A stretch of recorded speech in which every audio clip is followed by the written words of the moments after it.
Offline medical ground transfer নিয়ে গুরুত্বপূর্ণ নির্দেশ কলকাতা হাইকোর্টের।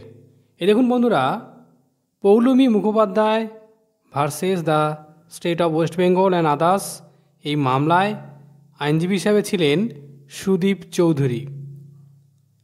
এই মামলায় পরিষ্কারভাবে বলা আছে যে এই মামলায় আবেদনকারী পৌলমী মুখোপাধ্যায়, যিনি অনলাইনে উচ্চশিক্ষা পোর্টালে আবেদন করেছিলেন এবং তার আবেদনের যে গুরুত্ব বুঝে সিঙ্গেল বেঞ্চ রায় দিয়েছিলেন যাতে তিনি দ্রুত ট্রান্সফার পান।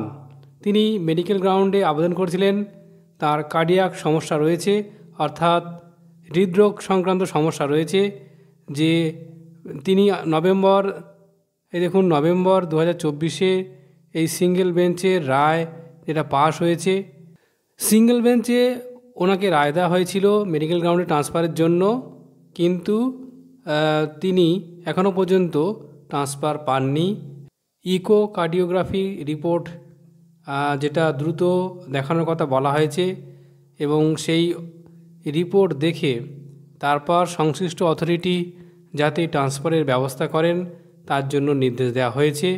এই দেখুন বন্ধুরা, 4 সপ্তাহের মধ্যে যাতে এই ট্রান্সফারের বিষয়ে ব্যবস্থা নেওয়া হয় সে কথা বলা হয়েছে।